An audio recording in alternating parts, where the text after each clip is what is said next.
kali ini. Oke. Eh, Tadi ada beberapa poin yang sudah disampaikan oleh Mbak Mita terkait bagaimana kemudian permasalahan-permasalahan yang telah terjadi di penyelenggaraan pemilu sebelumnya ini jangan sampai terulang lagi. Apalagi dalam waktu dekat kita akan melaksanakan pemilihan KPU Bawaslu di daerah gitu ya. Ini akan ada beberapa poin terkait keterwakilan perempuan ya, jumlah keterwakilan perempuan sebanyak 30%. Ini juga mungkin nanti ketiga pemateri akan memaparkan gitu ya, bagaimana kemudian mengisi kekosongan-kekosongan tersebut. Baik, Bapak Ibu sekalian, sebelum masuk ke pemateri yang akan berbicara pada kali ini, saya ingin mengingatkan di kolom chat sudah terdapat absensi yang bisa Bapak Ibu isi, absensi kehadiran. Silakan bisa meluangkan waktunya untuk mengisi absensi kehadiran. Terima kasih. Baik, untuk pemateri pertama mungkin tadi Bu Endang request ya untuk kemudian bisa didahulukan terlebih dahulu Bapak Rahmat ataupun Paminan terlebih dahulu ya yang akan memaparkan materi pada siang kali ini. Mungkin Pak Rahmat apa sudah masuk ke dalam Zoom?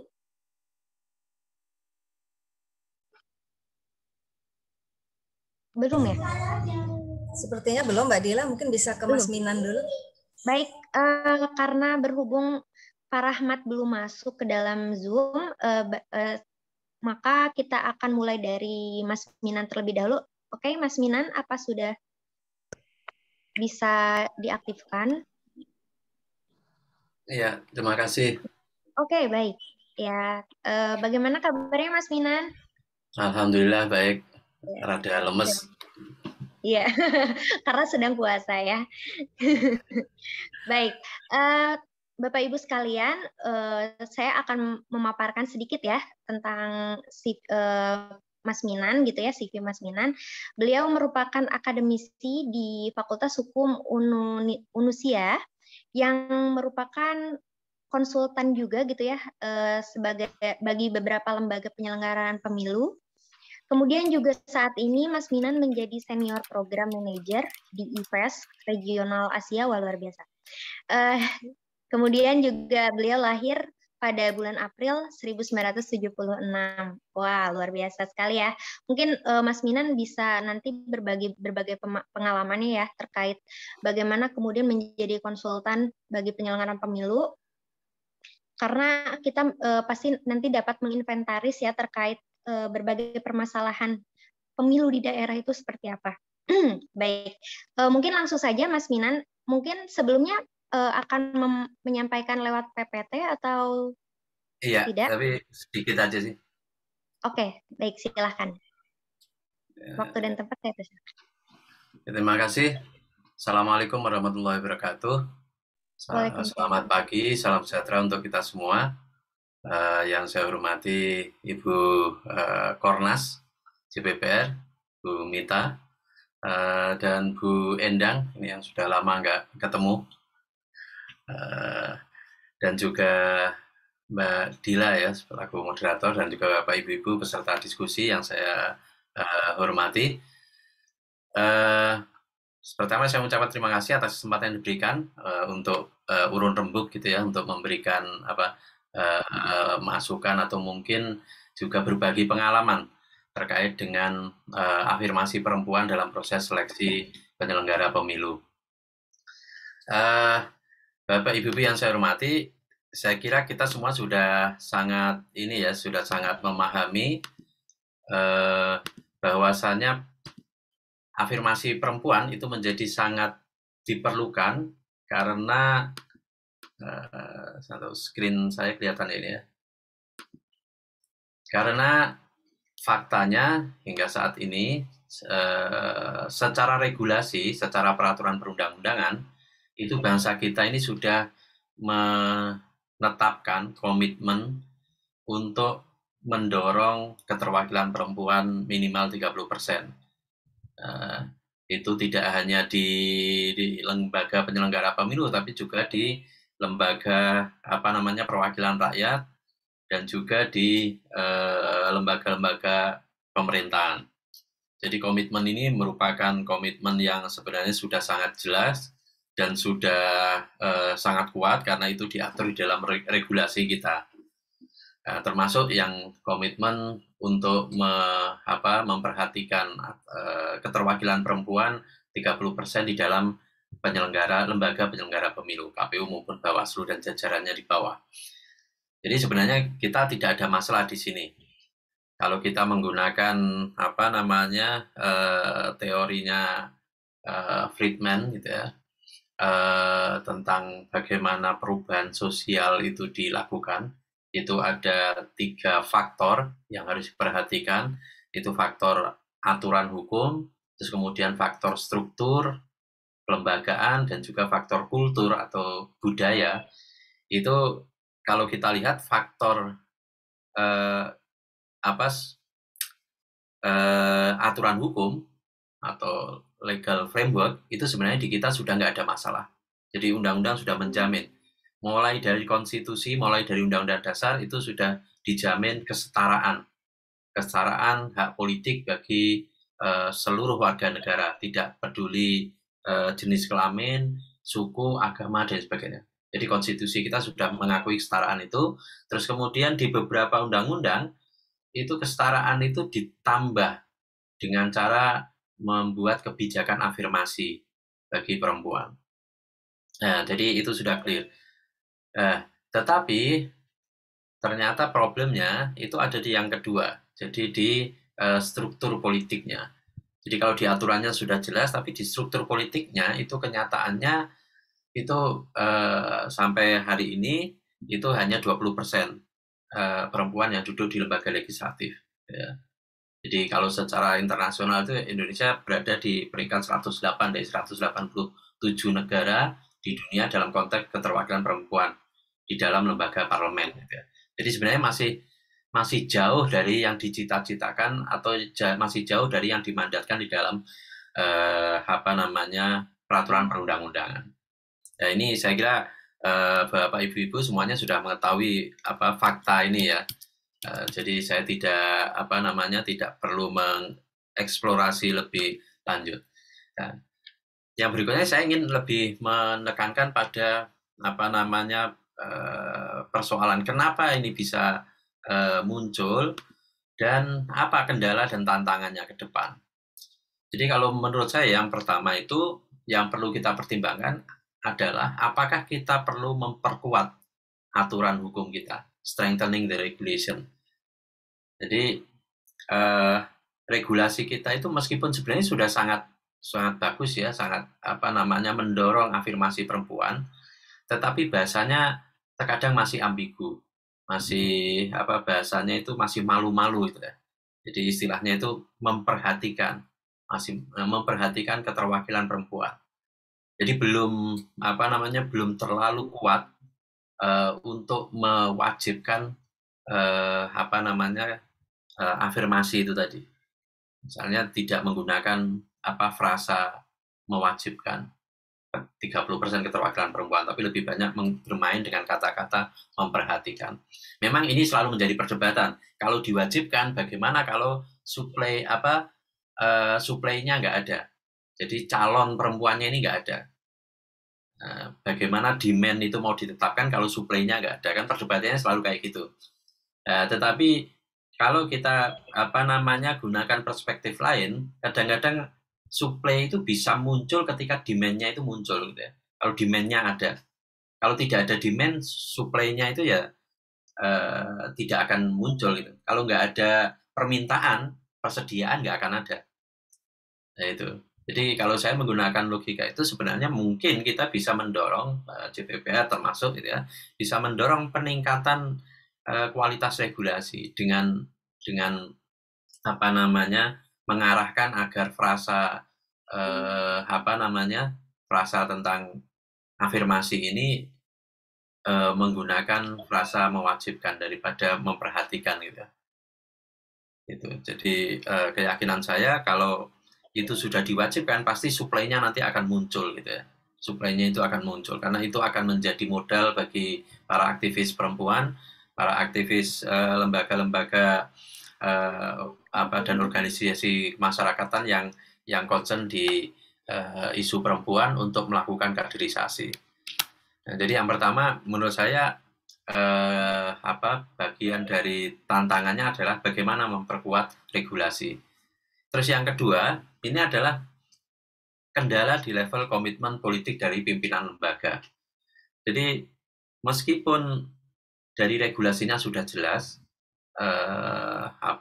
afirmasi untuk perempuan ini, tapi dalam prakteknya itu seringkali, apalagi dalam sebuah negara yang sistem birokrasinya itu belum tertata dengan baik, itu personal leadership dari lembaga itu sangat menentukan gitu ya. Nah itu seringkali komitmen dari personal leadership dari pimpinan lembaga itu yang kurang kuat mendorong gitu. Jadi mungkin nanti Bu Endang mungkin bisa cerita ya, tapi ini sebenarnya lebih terjadi pada saat Bawaslu pada masa kepemimpinan Pak Nur Hidayat Sardini ya, itu di mana ada 2 perempuan yang menjadi komisioner, itu bisa mempengaruhi arah kebijakan dalam proses rekrutmen untuk memperkuat afirmasi perempuan. Ini berbeda ketika jumlah perempuan yang ada di dalam Bawaslu maupun KPU itu sedikit, maka komitmen politik dari pimpinan lembaga biasanya juga akan terpengaruhi menjadi lebih lemah gitu ya. Ini masih menjadi potret di Indonesia gitu ya, masih menjadi potret. Kenapa? Karena struktur politik kita itu masih didominasi oleh personal influence atau pengaruh personal dari pimpinan lembaga daripada sistemnya. Jadi sistemnya belum bekerja dengan baik. Terus yang ketiga adalah budaya politik masyarakat. Ya, saya kira ini sudah banyak diperdebatkan ya, sudah banyak dibicarakan. Jadi budaya politik masyarakat kita masih patriarkis gitu ya. Biasanya bahkan di level paling kecil pun ya, di level keluarga atau di level lapis kedua dari keluarga itu. Jadi seringkali kalau perempuan itu menjadi aktivis atau menjadi pemimpin politik gitu ya, pemimpin lembaga-lembaga politik pemerintahan, itu seringkali tidak diapresiasi dengan baik, tidak diberi dukungan dengan baik, gitu. Sehingga ketika mereka menghadapi tekanan di dunia kerja mereka, yang kemudian memicu konflik internal di keluarga dan lain sebagainya, itu mereka menjadi tertekan 2 kali lipat gitu ya, dibandingkan yang laki-laki gitu. Nah, terus yang keempat ini adalah minimnya kapasitas atau masih rendahnya kapasitas atau sebenarnya kemampuan dari perempuan. Ini sebenarnya secara pendidikan ini sekarang ini sudah mulai ada kesetaraan, tetapi kapasitas ini sebenarnya tidak hanya murni menunjukkan atau ditunjukkan dari aspek pendidikan formal. Tapi yang saya maksudkan di sini kapasitas itu lebih ke kapasitas yang dibutuhkan untuk mengisi posisi-posisi yang akan diincar gitu. Jadi lebih ke kapasitas praktis dan bukan kapasitas akademik gitu ya. Nah, kalau kapasitas akademik mungkin cukup banyak sekarang ini. Bahkan secara statistik mungkin jumlah pelajar atau mahasiswa perempuan mungkin sama atau bahkan mungkin lebih besar daripada jumlah mahasiswa laki-laki. Tetapi secara kapasitas untuk mengisi posisi-posisi yang akan diincar di dalam dunia kerja maupun di dunia politik itu masih kurang. Itu kenapa bisa kurang ya, karena akses perempuan terhadap terhadap arena-arena di mana kapasitas itu bisa dipelajari itu sangat terbatas. Gitu. Jadi misalnya bagi perempuan yang ingin masuk menjadi penyelenggara pemilu, itu secara akademik mungkin tidak masalah, tetapi kapasitas kepemiluannya itu seringkali masih kurang. Kenapa? Karena akses perempuan untuk mempelajari itu juga sangat terbatas. Akses untuk mempelajari itu sangat terbatas. Misalnya, saya nggak tahu, mungkin tidak ada fasilitas yang disediakan untuk program magang bagi bagi aktivis perempuan, magang menjadi untuk bekerja secara magang di lembaga penyelenggara pemilu, atau di lembaga pemantau pemilu dan lain sebagainya. Jadi yang saya maksud lack of capacity di sini adalah kapasitas bukan akademik ya, tapi kapasitas teknis yang diperlukan untuk mengisi posisi-posisi yang akan dicari. Dalam hal ini kita bicara tentang posisi politik gitu ya, posisi di lembaga politik termasuk penyelenggara pemilu. Dan yang terakhir ini adalah internal solidity dan solidarity. Jadi soliditas internal dan solidaritas internal perempuan ini masih masih sering menjadi tantangan gitu ya, menjadi kendala gitu ya. Jadi seringkali saya dulu tahun 2006 atau 2007 itu pernah terlibat penelitian tentang perjuangan politik aktivis perempuan gitu, tantangan-tantangan dalam perjuangan politik aktivis perempuan. Itu salah satu temuannya semacam ini. Jadi di antara perempuan itu seringkali sulit untuk membangun soliditas internal, sulit untuk saling mendukung. Jadi tingkat persaingannya itu antar aktivis perempuan itu justru lebih besar dan lebih keras tingkat persaingan antar aktivis perempuan. Itu. Tetapi di beberapa tahun terakhir ini sudah mulai alhamdulillah sudah mulai berubah. Jadi saya tahun lalu itu terlibat dalam sebuah program bersama Puskapol UI untuk mentraining calon penyelenggara pemilu dari perempuan. Itu salah satu materi yang kita tekankan itu adalah internal solidity dan solidarity ini. Dan alhamdulillah itu cukup berhasil karena dari lebih dari 100 peserta training yang kemudian sama-sama maju, sama-sama mencalonkan diri, di antara mereka tidak terlihat adanya kompetisi yang yang kasar dan tidak tidak solid gitu ya. Jadi antar mereka sudah saling support gitu. Tapi saya nggak tahu nanti untuk secara nasional bagaimana. Mungkin bisa jadi ini masih menjadi PR gitu. Jadi saya kira ini perlu diperhatikan bagaimana memperkuat soliditas dan solidaritas antar aktivis perempuan ini. Belajar dari pengalaman seleksi penyelenggara pemilu yang lalu, 2021 yang lalu, sebenarnya ada beberapa hal penting yang perlu kita refleksikan, tetapi saya ingin menggarisbawahi 2 saja. Ini menurut saya yang paling penting. Yang pertama itu adalah regulasi teknis yang lebih jelas dan fair. Ini menurut saya sangat diperlukan. Jadi, dalam proses seleksi itu kan undang-undang kan mengatur ya. Undang-undang pemilu itu mengatur tentang tata cara seleksi, persyaratan, dan lain sebagainya. Tetapi regulasi teknisnya itu diserahkan kepada penyelenggara pemilu, baik KPU maupun Bawaslu, untuk membuat regulasi teknis seleksi penyelenggara pemilu, terutama tingkat provinsi, kabupaten, dan juga ad hoc. Yang menurut saya menjadi sangat penting itu adalah mendorong KPU dan Bawaslu untuk membuat regulasi teknis yang lebih menunjukkan keberpihakan yang kuat kepada perempuan.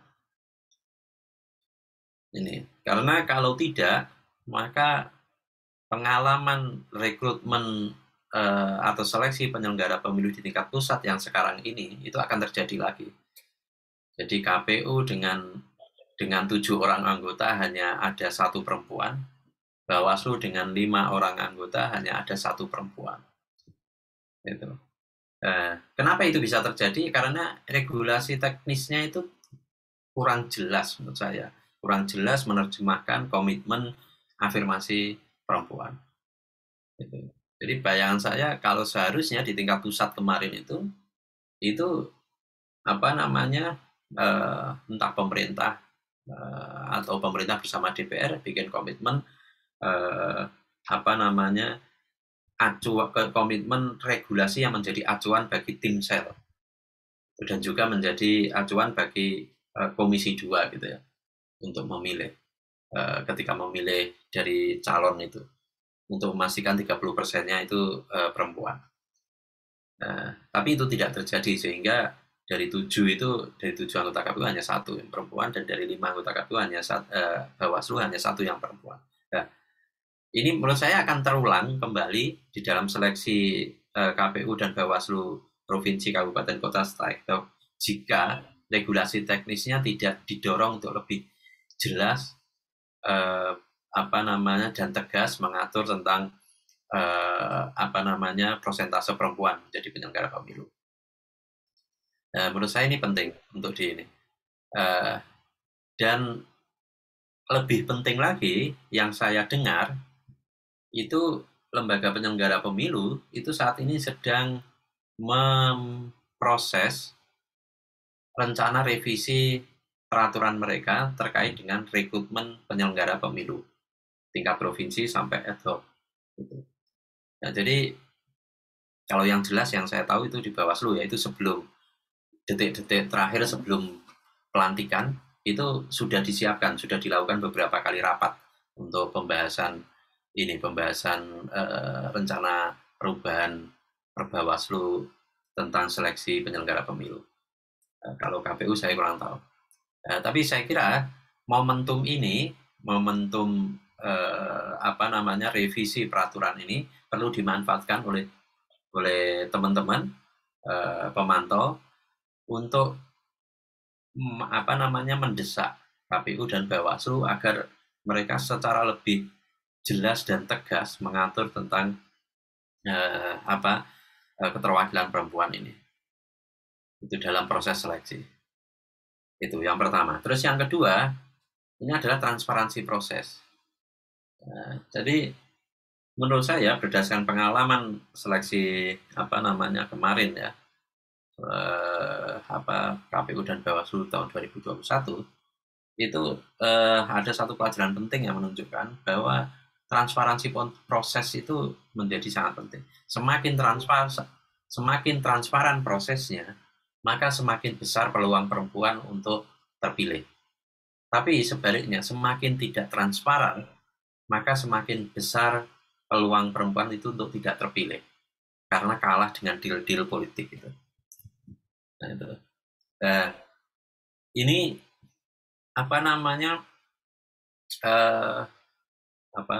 ini ditunjukkan dari proses yang kemarin terjadi gitu ya. Jadi undang-undang sudah jelas memandatkan 30% perempuan, terus dari awal itu pansel sudah menyerahkan daftar nama dengan memperhatikan keterwakilan perempuan, tapi kemudian ketika di DPR deal-deal politik itu membawa proses atau membawa keputusan itu menjadi tidak memenuhi kuota 30% perempuan ini.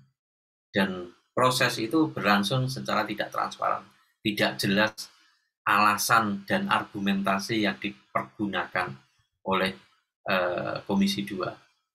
Gitu. Kenapa mereka tidak memenuhi mandat 30% perempuan itu? Itu tidak dijelaskan secara transparan. Jadi menurut saya ini penting transparansi proses itu. Jadi apalagi nanti untuk seleksi Bawaslu dan KPU daerah sampai yang ad hoc itu kan akan melibatkan pihak ketiga juga, panitia seleksi. Artinya akan semakin banyak pihak yang terlibat dalam proses rekrutmen. Oleh karena itu, transparansi itu menjadi semakin penting untuk diperhatikan. Semakin transparan, maka semakin besar peluang perempuan untuk terpilih, meskipun tidak bisa dipastikan. Tapi sebaliknya, semakin tidak transparan, maka peluang perempuan itu akan semakin mengecil karena akan lebih mudah untuk diabaikan. Saya kira itu pengantar diskusi ya dari saya ya. Semoga bermanfaat. Saya akhiri. Assalamualaikum warahmatullahi wabarakatuh. Waalaikumsalam warahmatullahi wabarakatuh. Baik, terima kasih pada Mas Minan yang telah memaparkan materinya. Mungkin cukup jelas ya pada presentasi Mas Minan kali ini. Beliau memaparkan terkait bagaimana pentingnya keterwakilan perempuan ya sebanyak 30% baik di dalam kelembagaan penyelenggaraan pemilu, pemerintahan ataupun di kultur masyarakat gitu ya. Yang kemudian ada beberapa poin terkait masukan KPU dan Bawaslu ke depannya terkait dengan proses penyeleksian anggota Bawaslu dan KPU terkait bagaimana kemudian bisa berkomitmen terkait dengan regulasi teknis gitu ya, terkait dengan keterwakilan perempuan. Jadi bukan hanya sekedar ada aturannya saja, tapi dapat diimplementasikan dalam pelaksanaannya. Kemudian juga terkait dengan momentum revisi peraturan, terkait dengan proses pelaksanaan seleksi, itu dapat dimanfaatkan oleh kami selaku lembaga pemantauan gitu ya untuk terus mendesak dan memantau gitu ya bagaimana kemudian keterwakilan 30% ini dapat diaplikasikan gitu ya di dalam penyelenggaraan pemilu. Dan juga terkait transparansi itu sangat jelas, jangan sampai ada permainan-permainan yang kemudian menjadikan kelompok perempuan ini tidak memiliki akses untuk berada di dalam anggota pemilu dan ya sebagai penyelenggara pemilu. Baik, oke, terima kasih Mas Minan atas pemaparannya luar biasa. Kita lanjut kepada pembicara kita yang kedua. Apakah Bapak Rahmat sudah masuk?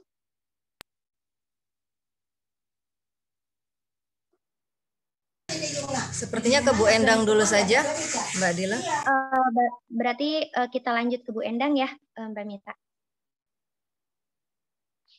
Oke, karena Pak Rahmat belum bisa bergabung, sehingga kita lanjut dulu. Kita bisa lanjut dulu ke Bu Endang. Tadi sudah bergabung ya Bu Endang, halo.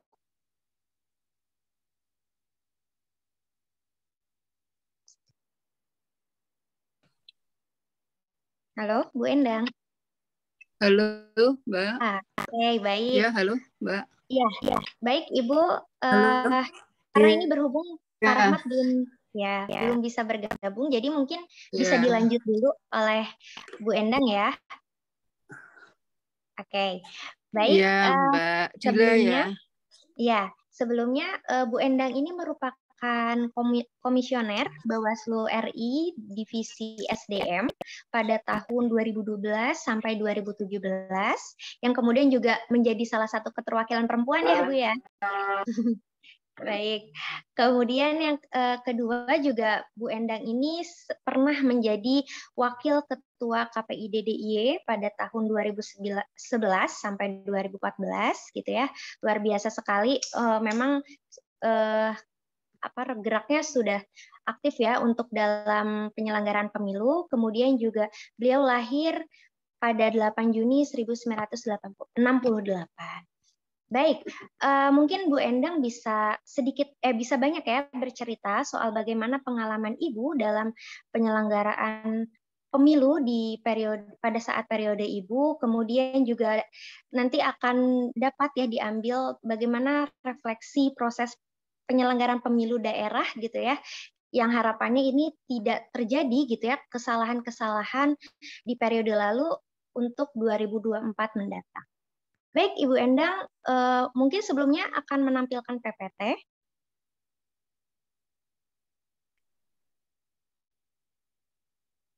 Halo? Mbak Dila, maaf, rumah saya kan dekat dengan masjid nih, sedang azan. Bagaimana kalau Bagaimana Ibu? Halo, ya. Mbak Dila. Ini rumah saya kan dekat masjid, sedang azan. Bagaimana kalau berhenti sebentar, skor sebentar, suara azannya masuk. Nggih, boleh. Mungkin 2 menit ya Bu ya. Baik, kita tunggu ya, Mbak, sesaat ini baru ya. mulai azan. Ya. Nggih. Baik, kita tunggu sesaat Bu Endang karena sedang azan ya, 2 menit. Oke, baik. Oke, sudah hadir ya bersama kami sebanyak 125 peserta. Selamat datang. Semoga pada siang kali ini yang sedang menjalankan puasa dapat dimudahkan ya untuk menjalankan semua aktivitas pada hari ini. Dan juga untuk Bapak Ibu yang belum mengisi daftar hadir, dipersilahkan sudah ada ya di kolom chat form yang bisa Ibu Bapak isi terkait dengan daftar hadir.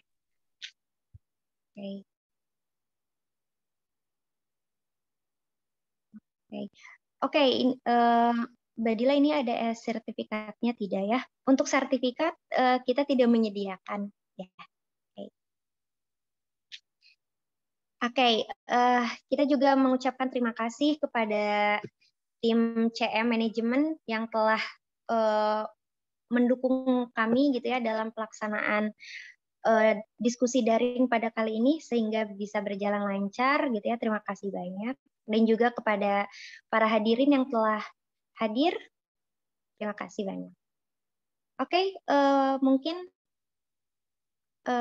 panitia bisa mengirim linknya kembali, link daftar hadir. Oke, karena ada beberapa peserta yang baru bergabung, mungkin panitia bisa mengirim link daftar hadir kembali. Oke, terima kasih. Ya, silahkan, sudah dikirim.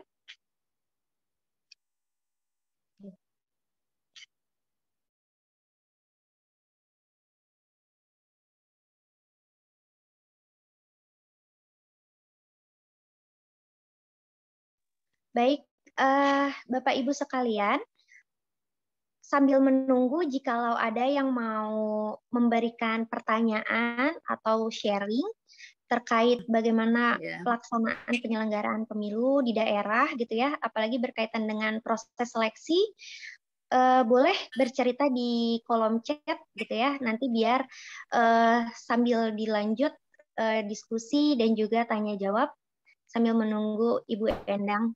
Seperti itu ya.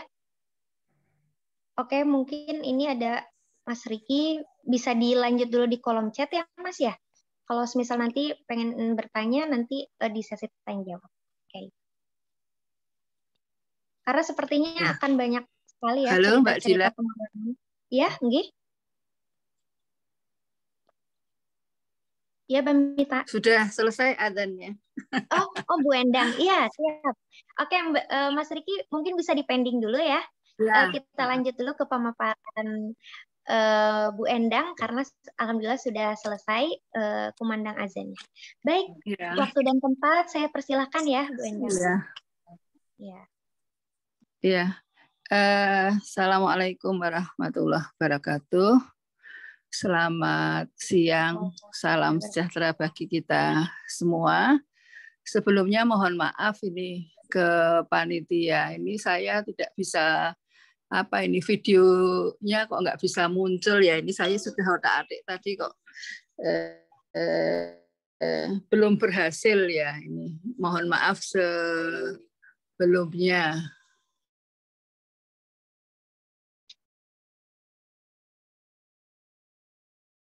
Ya,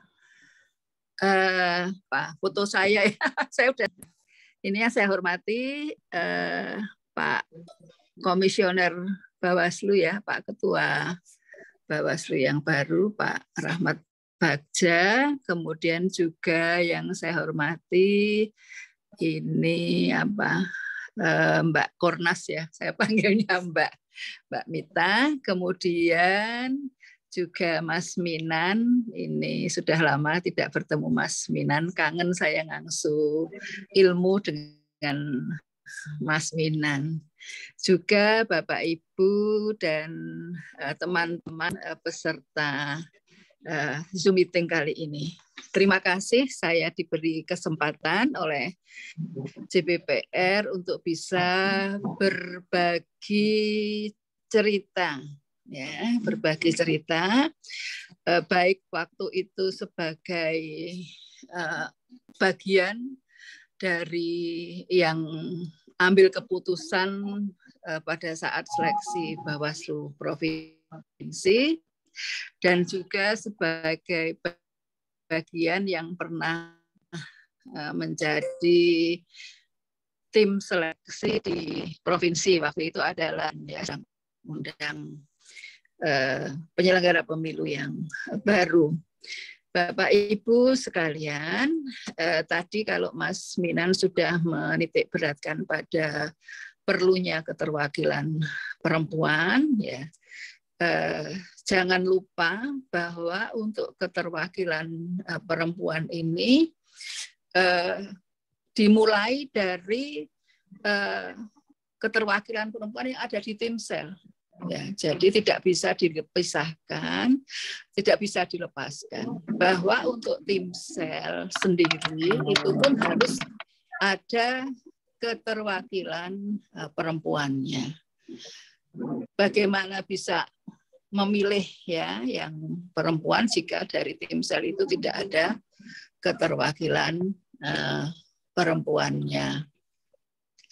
Kemudian perlu ada komitmen ya, komitmen yang kuat dari komisioner atau pimpinan di tingkat pusat, nanti diturunkan dalam bentuk kebijakan atau peraturan Bawaslu atau peraturan KPU. Yang belum disampaikan tadi perlu ada keterpisahan atau pemilahan data ya antara laki-laki dan perempuan. Nah, di sisi yang lain nanti Timsel juga harus aktif melakukan penjaringan terhadap para calon-calon ini yang akan mendaftar khususnya dari perempuan, kalau perlu melibatkan ormas atau NGO yang juga aktif di bidang perempuan yang sehingga bisa mendorong para anggotanya untuk mengikuti seleksi. Nah, terkait dengan pemisahan data atau pemilahan data laki-laki dan perempuan, memang yang ideal itu kan syarat dan ketentuannya itu berlaku sama. Tetapi ada di tempat tertentu itu tidak bisa perlakuan antara laki-laki dan perempuan itu sama persis ya, makanya perlu ada yang namanya kuota itu kan antara lain untuk mengantisipasi hal-hal seperti ini. Maka untuk syarat misalnya nanti laki-laki itu 100 ya, kalau perempuan di tempat tertentu yang tidak bisa optimal 100 ya jangan dipaksakan, tapi bisa misalnya turun 98 ya, tapi tentu dengan syarat dan yang lain-lain itu juga tidak bisa kemudian bahasa saya itu tetap ada syarat minimalnya bagi perempuan. Jadi jangan sampai nanti di provinsi-provinsi itu tidak ada sama sekali calon atau anggota yang jadi itu tidak ada perempuannya. Kalau melihat data yang disampaikan oleh JPPR itu kan di provinsi saja itu khusus untuk Bawaslu masih belum memenuhi 30%. Apalagi yang di kabupaten kota itu masih jauh ya. Di sini angkanya hanya 16,5%.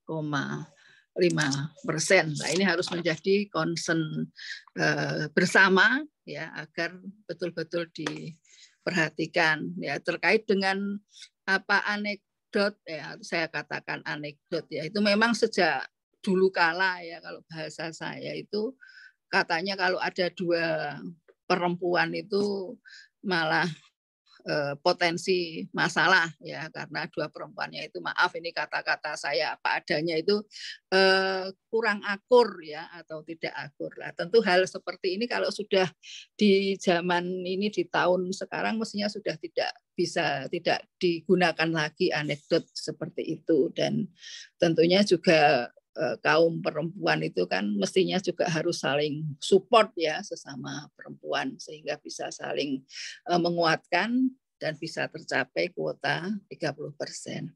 Bapak, Ibu, dan saudara-saudara sekalian yang saya hormati, melangkah ini ya, sudah di luar keterwakilan perempuan. Pada umumnya ini terkait seleksi di provinsi itu juga seperti yang saya sampaikan di awal, tidak bisa lepas dari pemilihan tim seleksi. Maka nanti khusus pimpinan di tingkat pusat di RI itu ketika menentukan tim seleksi juga harus ekstra teliti ya. Kemudian karena ini sudah yang kesekian kalinya, diharapkan ada data ya, mana-mana tim sel di daerah itu yang sudah mempunyai catatan ya. Kalau yang sudah mempunyai catatan tentunya dipikir ulang apakah akan tetap dipilih kembali menjadi tim sel atau tidak ya. Kalau pengalaman di Bawaslu ya, karena periode kami waktu itu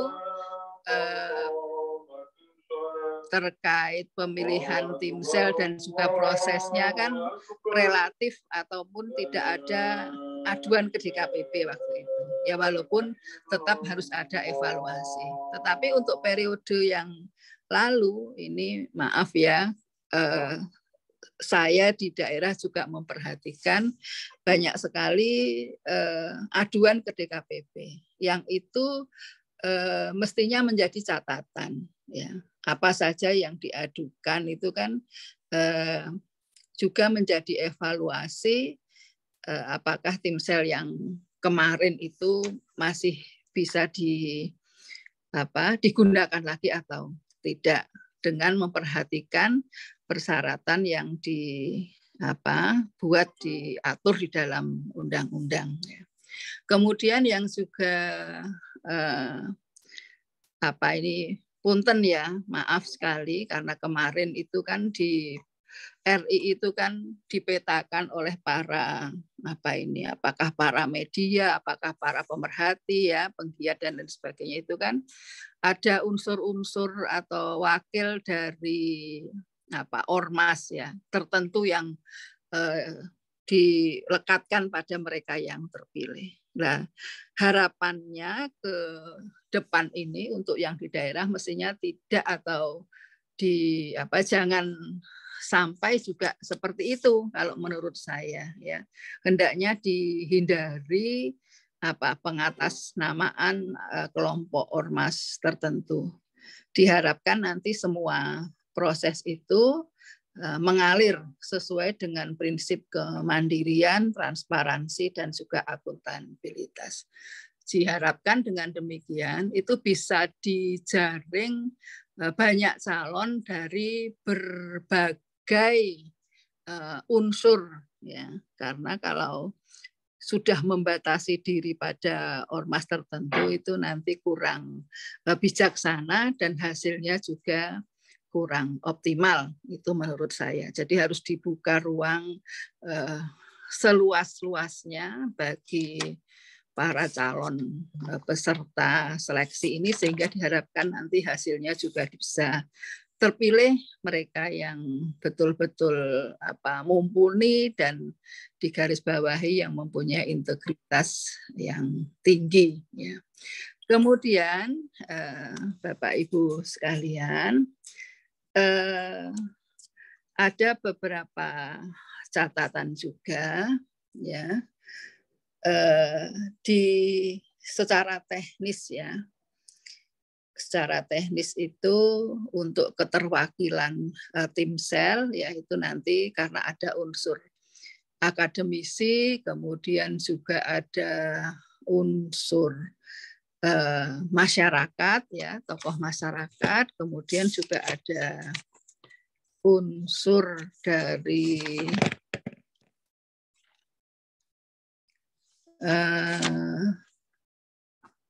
profesional ya, itu kan bisa dijabarkan nanti di dalam siapa person-person yang dikategorikan dari tiga unsur itu. Nah, kemudian yang juga jangan dilupakan bahwa sekretariat ya, sekretariat yang membantu di provinsi itu diharapkan memang betul-betul yang teknis ya. Saya sempat perhatikan kemarin pada saat periode itu ada keterlibatan kepala sekretariat ya untuk menjadi tim seleksi. Saya kira ini kok kurang pas ya. Di satu sisi kan pekerjaannya Bapak Ibu kepala sekretariat itu kan sudah banyak ya, dan lebih baik itu yang membantu Timsel itu ya yang betul-betul tenaga teknis ya, yang tidak punya peran untuk mengambil kebijakan. Ini tentu juga demi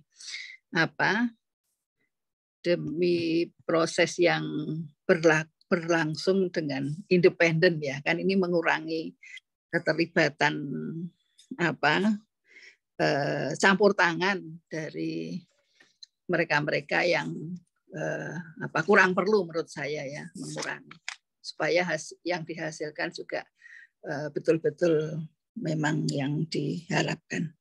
Kemudian masukan juga untuk mungkin karena di sini ada Pak Rahmat Bagja yang dari Bawaslu, tentu nanti diharapkan Timsel itu ada pelatihan, ya, pelatihan atau apalah namanya yang gunanya untuk menyamakan persepsi, ya, menyamakan persepsi dan juga memahamkan aturan-aturan teknis, ya. Ya memang Timsel itu ya mungkin karena mereka adalah Bapak Ibu yang sudah tidak diragukan kepandaiannya ya, kemumpuninya ya. Tetapi kadang-kadang kalau terkait dengan hal teknis itu jika tidak disampaikan itu nun sewu, maaf, kadang-kadang kurang menjadi perhatian karena kan detail ya yang terkait dengan teknis. Tapi mau tidak mau ketika menjadi Timsel ya itu harus dipahami oleh para Timsel. Kemudian pengalaman waktu periode kami itu walaupun dari kami itu kan ada yang misalnya kalau Pak Daniel Zuhron itu kan bisa sebagai anak tokoh muda dari NU misalnya. Kemudian kalau saya itu mau tidak mau yang memang dari Ngaisyah misalnya. Tapi pada saat itu kami atau mungkin tidak pernah terlintas dari kami untuk menonjolkan golongan ya.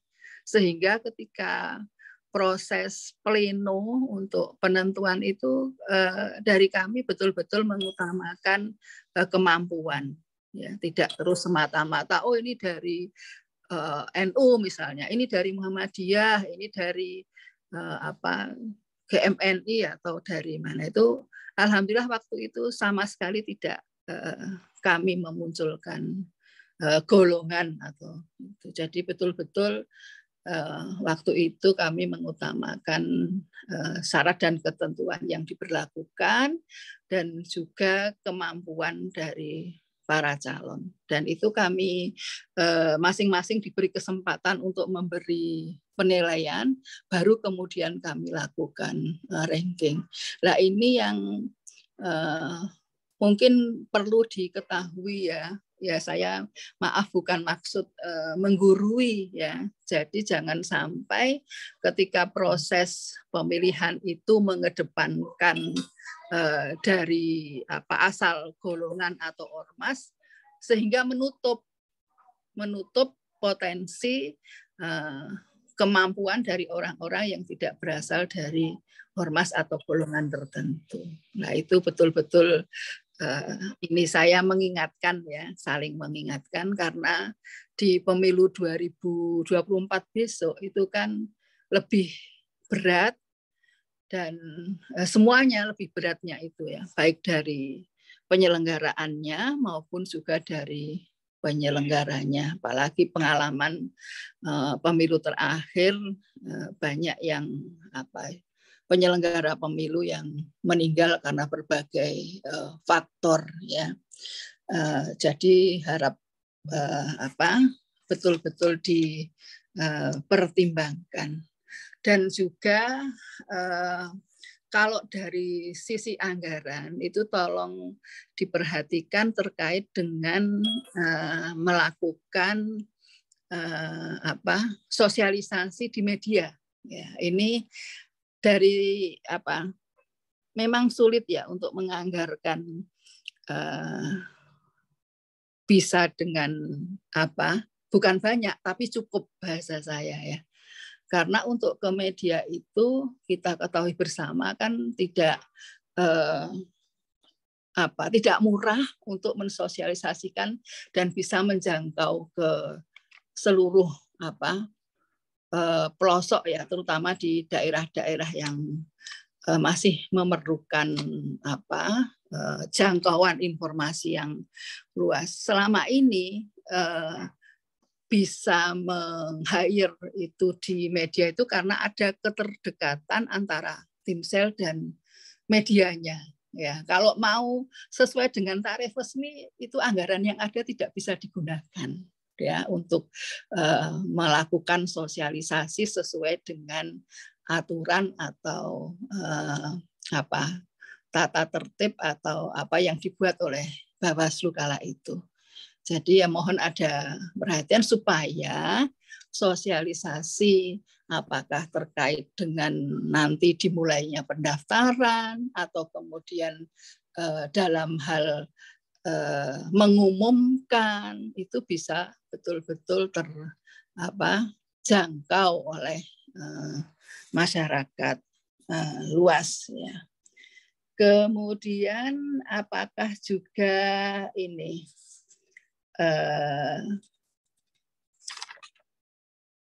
untuk calon-calon di provinsi itu kan karena mungkin dan ya kemungkinan besar mereka yang sudah menjadi penyelenggara pemilu sekarang kan ingin mendaftar kembali ya. Lah ini bagi Bawaslu ya khususnya itu dilakukan penelusuran rekam jejak ya. Saya kira Bawaslu sudah mempunyai data ya.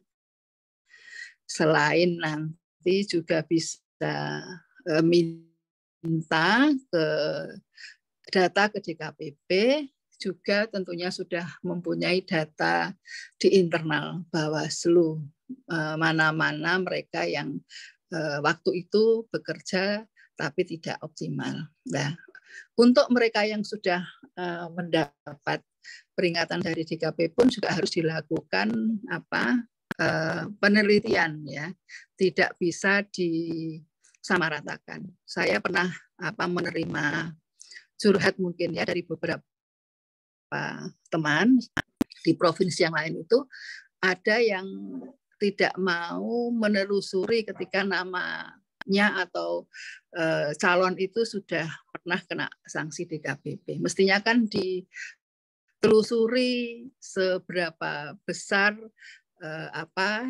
kesalahan yang dilakukan. Kan tidak semua mereka yang sudah mendapat peringatan dari DKPP itu tidak baik, kan juga tidak. Masih ada yang ya mungkin kalau yang peringatan ringan itu kan masih bisa dilihat lagi, dipilah-pilah, masih bisa dimungkinkan untuk menjadi penyelenggara. Jadi tidak semuanya yang di DKPP itu kemudian tidak bisa lolos, ya, tidak bisa harga mati seperti itu. Harus dilihat case to case juga, bagaimana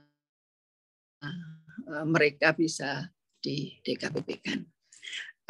Mungkin itu dulu sementara, Mbak Dila, nanti bisa dilanjut diskusinya dengan tanya jawab. Banyak kekurangan saya. Ya. Mohon maaf, saya kembalikan pada Mbak Dila sebagai moderator. Oke. Terima kasih banyak Bu Endang atas pemaparannya, luar biasa, sangat komprehensif sekali ya, karena Bu Endang ini punya pengalaman gitu ya terkait bagaimana penyelenggaraan pemilu baik di daerah atau provinsi. Mungkin kalau tadi Mas Minan lebih fokus terhadap bagaimana menjadikan komitmen gitu ya terkait dengan 30% keterwakilan perempuan, tetapi Bu Endang mengingatkan kembali gitu ya bahwa kehadiran 30% keterwakilan perempuan itu bisa didasari oleh bagaimana tim seleksi yang ada di daerah maupun pusat seperti itu ya. Jadi harapannya tadi akan banyak perbaikan-perbaikan terkait dengan proses seleksi yang menggunakan asas kemandirian dan transparansi juga ya, yang kemudian bisa disosialisasikan ke masyarakat sehingga bukan hanya sekedar perwakilan saja, tetapi para penyelenggara pemilu memang memiliki kemampuan dan kredibilitas yang mumpuni, seperti itu kurang lebih.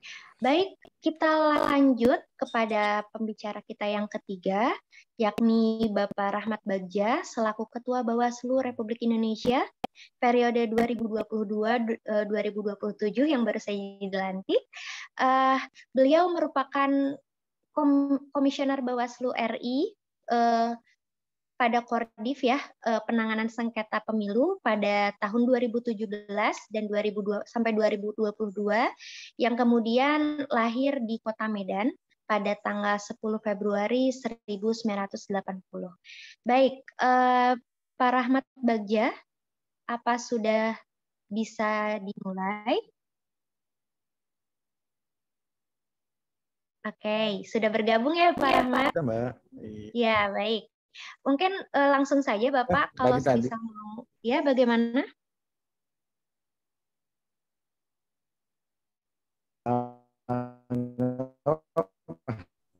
Oh, suaranya putus-putus Bapak, mohon maaf. Langsung ya? Iya, baik. Bisa jadi co-host? Co-host? Sampun? Bisa jadi co-host, Mbak? Oh, oke. Bisa jadi co-host? Iya, oke, tunggu sebentar. Ya. Oke. Sudah ya, Pak ya? Sudah. Ya. Monggo silakan jika mau menampilkan PPT. Oke. Terima kasih teman-teman. Assalamualaikum warahmatullahi wabarakatuh.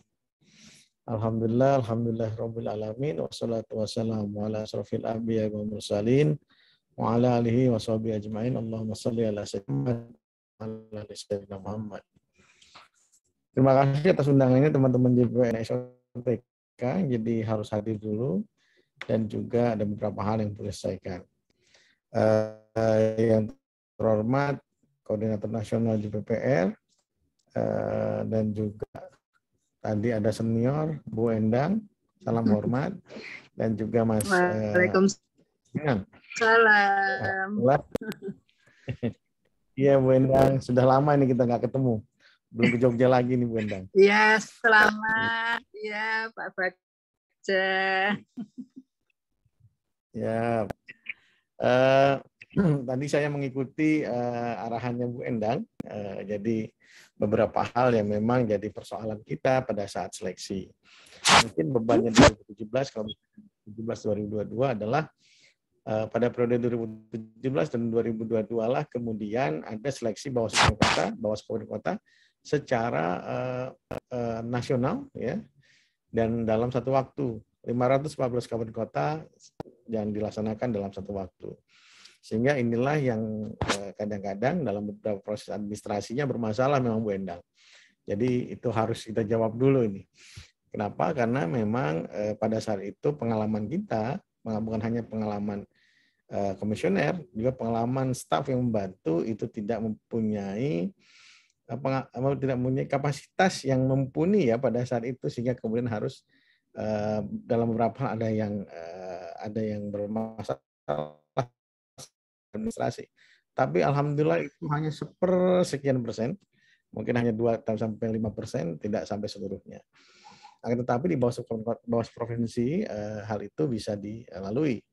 Kemudian kita mengalami bahwa provinsi ada 2 gelombang, satu nanti di tahun 2022 ini bulan September, nanti juga ke depan di bulan September kembali di tahun 2023 akan ada 2 gelombang seleksi. Nah, seleksi ini JPPR pas nih, JPPR kayaknya sudah ngintip ini jadwalnya Bawaslu mengenai akhir masa jabatan. Karena sudah ada 25 provinsi yang akan berakhir masa jabatannya pada September 2022 ini. Nah, teman-teman, yang perlu kita perhatikan adalah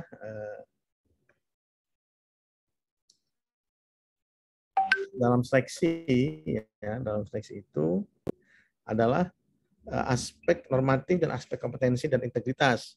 Misalnya aspek normatif adalah kita harus transparan. Jadi misalnya dalam pansel yang ditunjuk itu harus diberitahukan kepada publik. Dan sehingga untuk mendapatkan umpan balik dari publik terhadap pansel yang ditunjuk. Kemudian komposisi keanggotaan memperhatikan 30% keterwakilan perempuan atau affirmative action yang dilakukan dalam proses seleksi. Kemudian pembentukan tim seleksi harus juga jelas ya, dengan prosedur yang ketat dan juga persyaratannya semua terlampaui. Inilah aspek normatif yang harus dilakukan dalam seleksi penyelenggara pemilu Bawaslu yang inklusif. Nah, kemudian aspek kompetensi, jadi normatif harus juga memperhatikan aspek kompetensi dan integritas atau kualitatifnya. Pertama adalah pengetahuan kepemiluan, dan sekarang karena tidak dipermasalahkan misalnya latar belakangnya apa, tapi yang bersangkutan mempunyai pengetahuan kepemiluan dan juga penegakan hukum pemilu, sehingga kemudian hal inilah menjadi catatan dalam nanti proses seleksi yang akan datang. Kemudian juga memperhatikan rekam jejak juga harus diperhatikan, misalnya dalam beberapa aspek itu diutamakan, diharapkan Bawaslu yang sudah pernah mengalami atau menjadi Bawaslu. Ini salah satu perhatian juga dalam proses seleksi yang akan datang. Kemudian strateginya adalah sosialisasi rekrutmen secara luas, terutama untuk menjaring keikutsertaan perempuan dalam proses seleksi. Nah, teman-teman, ada beberapa yang akan kita akhir masa jabatan sejumlah 3 orang. Pertama adalah Sumatera Barat, Lampung, Banten, Jawa Tengah, Daerah Istimewa Yogyakarta, Jawa Timur, Kalimantan Tengah, Kalimantan Selatan, Nusa Tenggara Barat, Nusa Tenggara Timur, Sulawesi Utara, Gorontalo, Sulawesi Tengah, dan Sulawesi Barat, Maluku Utara, Maluku, Papua Barat, dan DKI Jakarta. Sehingga ada 9 yang lainnya yang berbeda. Misalnya yang agak jauh itu yaitu misalnya Maluku Utara. Provinsi Kalimantan Utara itu akhir masa jabatannya pada tahun 2025 yang akan datang. bagaimana Bawaslu menjaring para pansel dan juga para anggota. Pertama adalah melakukan strategi sosial rekrutmen secara luas, terutama untuk menjaring keikutsertaan perempuan dalam proses seleksi. Nah, kita akan kembali lagi pada aspek yang normatif, transparan, komposisi anggota, dan lain. Apakah tadi sudah disinggung oleh Bu Endang masalah masalah ormas. Nah, permasalahan ini, ormas ini adalah bentukan secara fakta itu ada, mau tidak mau fakta ada, sehingga kemudian misalnya tidak ada yang menyalahkan, misal tidak ada ini latar belakangnya Muhammadiyah, latar belakangnya NU, latar belakangnya misalnya teman-teman Kristen Protestan, Katolik, dan lain-lain. Akan tetapi juga yang harus kita lakukan adalah misalnya melihat kondisi daerah yang bersangkutan, misalnya Sulawesi Utara. Apakah kemudian disesuaikan dengan kondisi populasi yang Bawaslu provinsi yang bersangkutan. So, misalnya juga Papua. Papua misalnya harus memperhatikan orang asli Papua. Jadi itulah affirmative action salah satunya selain dalam komposisi keanggotaan yang perempuan. Jadi masyarakat orang asli Papua yang kemudian mempunyai kemampuan itu menjadi salah satu komponen yang perlu diperhatikan dalam konteks nanti di Papua dan Papua Barat misalnya. Kemudian juga kondisi misalnya perwakilan dari atau ada unsur masyarakat adat misalnya. Mungkin saja ada seperti itu, ada unsur-unsur seperti itu. Sehingga kemudian hal-hal inilah yang kemudian menjadi bahan perhatian kami. Senyampang apa yang dinyatakan oleh Bu Endang, pasti kualitas itu akan diutamakan, ya, kualitas itu, daripada latar belakang ormas. Latar belakang ormas itu jadi catatan tersendiri, ada kelebihan sendiri. Akan tetapi tidak sampai mempengaruhi keseluruhan penilaian. Ya, kalau CAT dan atau juga psikologi dan tes kesehatan itu akan mempengaruhi penilaian yang agak lebih presentasinya. Kalau misalnya ormas itu kemungkinan hanya tambahan ya, sekitar 10-15% lah mungkin saja seperti itu. Ini lagi dibahas bagaimana penilaian terhadap hal tersebut. Nah, teman-teman, inilah yang kami lakukan pada saat ini, dan kemudian kami mohon dukungan dan juga supportnya dari teman-teman JPPR dalam nyaring penyelenggara pemilu atau khususnya Bawaslu yang inklusif dan juga mempunyai kompetensi dan integritas yang baik. Ini yang kami harapkan ke depan. Semoga yang kita lakukan tentu akan menjadi perhatian penting. Kalau senyampang juga dengan apa yang ada salah satu tokoh menyatakan bahwa komitmen penyelenggara penting, komitmen terhadap perspektif negara kesatuan, perspektif pemilu yang transparan, akuntabel, dan juga mempunyai tujuan untuk menegakkan keadilan pemilu. Ini adalah komitmen yang harus dipegang oleh semuanya. Komitmen atau integritas yang harus dipegang semuanya. Kalau ada juga pendapat mengatakan kalau harta itu bisa dicari, kalau ilmu itu bisa dikejar, dipahami, akan tetapi kalau sudah tidak punya komitmen, itu merupakan meredusir nilai kemanusiaan itu sendiri. Inilah yang kami, ya, Bawaslu periode pada kali ini itu akan memperhatikan tersebut.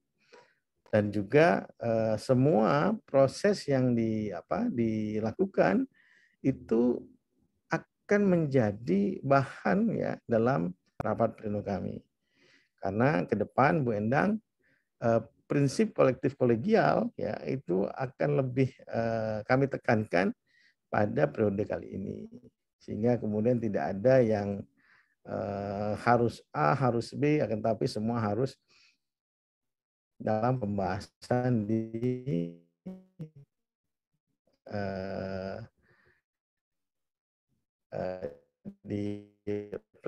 pleno, kemudian yang kita harapkan kemampuan seleksi lagi karena semuanya sudah dalam perspektif yang sama. Hal inilah yang insya Allah akan dilakukan pada periode kali ini dan pada seleksi penyelenggara pemilu daerah, khususnya bulan September akhir masa jabatannya,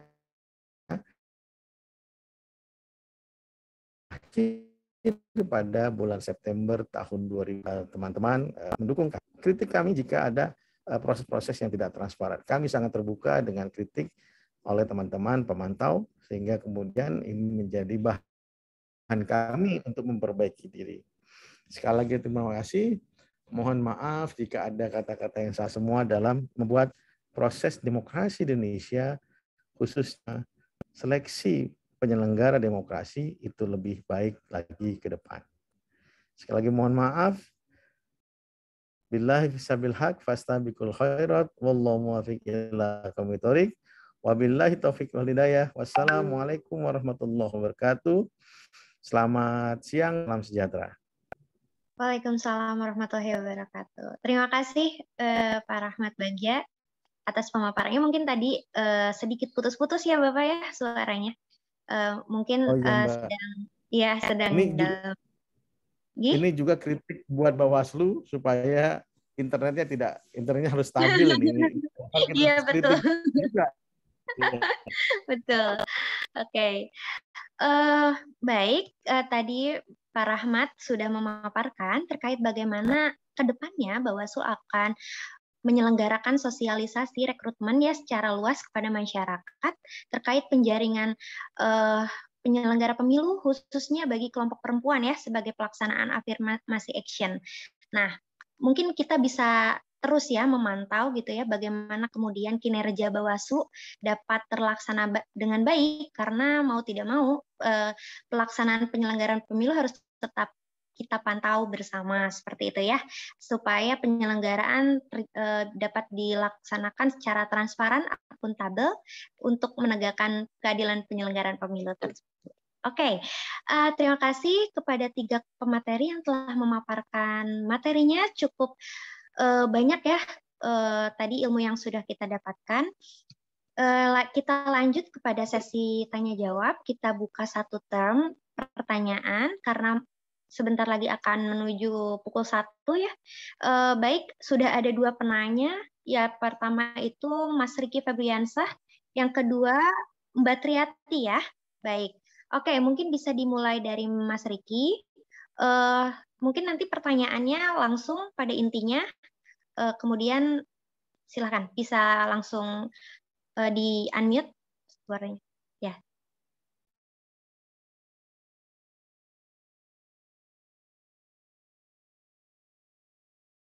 Monggo Mas Riki.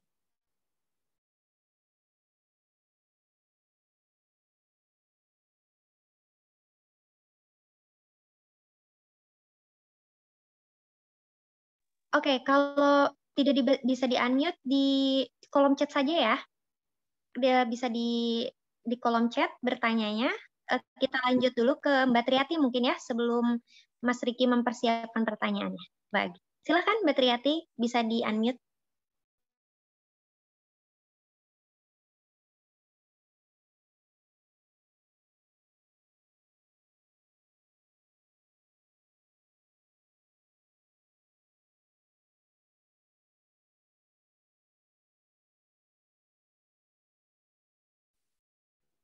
Assalamualaikum. Ini sudah jelas, Mbak?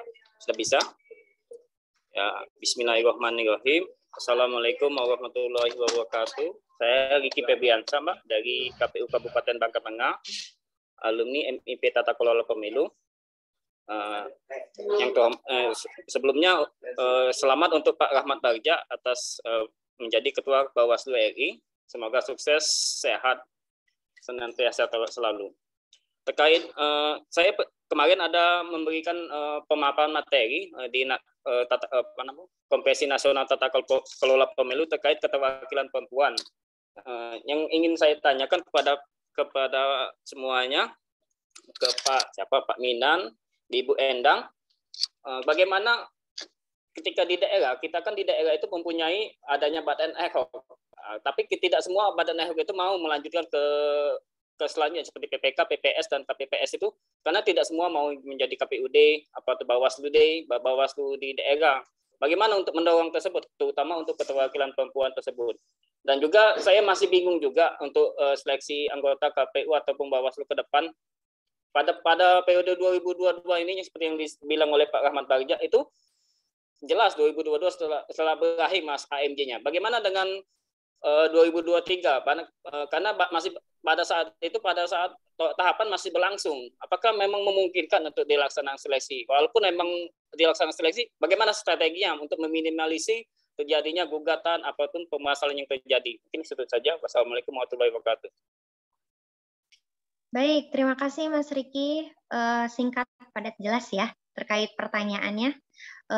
Bertanya seputar badan ad hoc di daerah ya, terkait dengan penyelenggaraan pemilu, juga KPU Bawaslu yang masa jabatannya habis di 2023, itu kemudian bagaimana strategi penyeleksiannya. Mungkin bisa langsung dijawab ya oleh ketiga pemateri, bisa dimulai dari Bapak Rahmat mungkin ya. Silakan Pak Rahmat. Oke Mbak, terima kasih. Pertama adalah kalau kita lihat bagaimana prosesnya? Prosesnya yang jelas, pertama sudah ada dalam undang-undang ya. Jadi harus dengan pansel, kemudian ada pembahasan mengenai proses seleksi tertulis. Seleksi tertulis bisa dengan manual ataupun dengan CAT, Computer Assisted Test, Computer Assessment Test. Jadi pilihan itu yang dilakukan. Nah, dulu 2017-2022 itu dengan CAT. Kemudian ada tes kesehatan dan tes psikologi dan juga SSGD pada saat itu. Itu tetap dilakukan, Mas. Kami melakukan SSGD untuk menilai kemampuan ini Bawaslu Kabupaten Kota ya. Bawaslu Kabupaten Kota dalam menjawab pertanyaan-pertanyaan dan juga menjawab permasalahan-permasalahan. Atau kita sebut SSGD ini kelompok diskusi terbatas yang kemudian dinilai oleh penyelenggara atau Bawaslu Provinsi. Jadi ada tanggung jawab Bawaslu Provinsi juga untuk melakukan proses ini. Sehingga kemudian pelibatan Bawaslu Provinsi itu ada. Pelibatan dari tim sel juga ada. Nah, kemudian juga setelah itu akan dikirimkan hasilnya kepada Bawaslu RI untuk dipilih. Ini proses yang dilakukan. Kemudian juga untuk masukan dari masyarakat tetap dibuka. Nah, untuk Bawaslu Provinsi, karena tidak sebanyak 514 kali dalam satu hari, itu harus kita pilih. Tidak mungkin kemudian saya matikan saja ini videonya. Tidak mungkin kemudian kita memilih fit and proper-nya pada Bawaslu RI. Karena itu memakan waktu sekali. 514 kabupaten kota dikali 3, misalnya kali 3 saja, dikali 3, kemudian dikali 2 kali jumlah kebutuhan, dikali 3, kemudian dikali 2.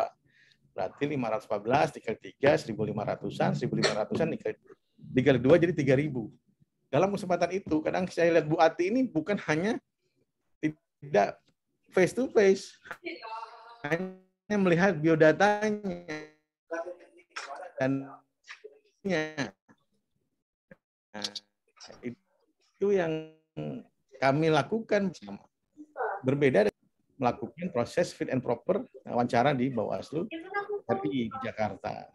Ya, jadi kalau misalnya 25 kali 3 sekitar 75 dikali 2, 150 orang. Ini kebayang juga sejam itu mewawancarai satu orang kali 150 orang, berarti ada 150 jam ya kami harus lakukan. Ini juga tidak terbayang juga oleh teman-teman. Nah, hal-hal inilah yang proses ini juga untuk menilai menilai karakter, menilai karakteristik person yang ada. Memang lebih enak yang Bawaslu Provinsi karena kami tahu langsung orangnya. Nah, sedangkan yang untuk Bawaslu Kabupaten Kota kita tidak tahu ini. Jadi hanya biodata dan lain-lain. Nah, proses penilaian seperti apa? Proses penilaiannya itu akan diperhitungkan misalnya afirmatif tadi perempuan dan juga kemudian penggabungan antara CAT, tes kesehatan, tes tulis dengan ICGD. Apakah digabung atau kemudian juga pas CAT langsung kemudian gugur, ini juga masih kami rundingkan bagaimana prosesnya. Hal-hal inilah yang bisa dilakukan pada periode kali ini. Dan untuk melibatkan affirmative action ini tentu dengan salah satunya tadi sosialisasi terhadap kebutuhan penyelenggara pemilu yang perempuan. Demikian Mbak Moderator. Baik, terima kasih Pak Rahmat. Kita lanjut ke Bu Endang. Mungkin silakan Bu Endang. Ya. Terima kasih Mbak Dila. Ini memang agak putus-putus ya suaranya. Tadi saya sudah mencatat pertanyaan dari Pak Riki ya. Bagaimana ini yang bisa saya tanggapi ya. Bagaimana agar pengawas ad hoc itu bisa mempunyai keinginan untuk bisa mengikuti seleksi di struktur di atasnya. Ya, memang tidak semua itu penyelenggara itu mau ya, apakah di tingkat kota, apakah di tingkat provinsi ya. Tapi perlu diberikan pemahaman ya bahwa ketika seseorang penyelenggara pemilu itu punya pengalaman di tingkat bawah atau tingkat lapangan ya, itu adalah salah satu modal ya yang bisa juga pengalamannya nanti digunakan ketika dia mencoba mengikuti seleksi di atasnya dan sangat bermanfaat. Tentu semuanya harus memenuhi syarat dan ketentuan ya. Misal kalau di provinsi kan itu tidak-tidaknya S1 ya, itu kan tidak bisa dihindari syarat seperti itu. Dan juga ada pembatasan ya, setahu saya sekarang sudah dibatasi bahwa seseorang itu maksimal hanya bisa 2 kali ya di satu tempat.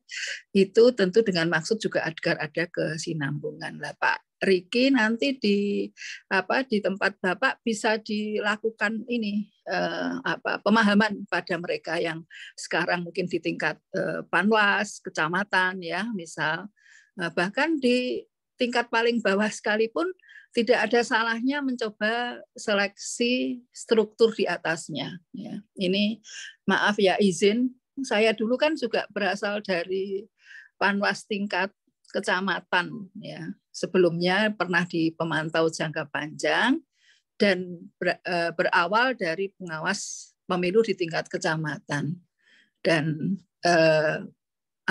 bisa sampai ke RI ya. Nah itu bisa dijadikan penyemangat ya bahwa yang dari tingkat kecamatan pun itu mampu dan tidak usah minder untuk ikut seleksi di struktur di atasnya. Justru yang di bawah itu punya modal di sisi lapangan, nanti dikuatkan dengan dari sisi teori-teori dan juga dari peraturan-peraturan itu insya Allah tetap bisa menambah keberagaman penyelenggara pemilu yang akan datang. Begitu Mbak Dila yang bisa saya masukkan kepada Pak Riki tadi. Oke, terima kasih banyak Bu Endang.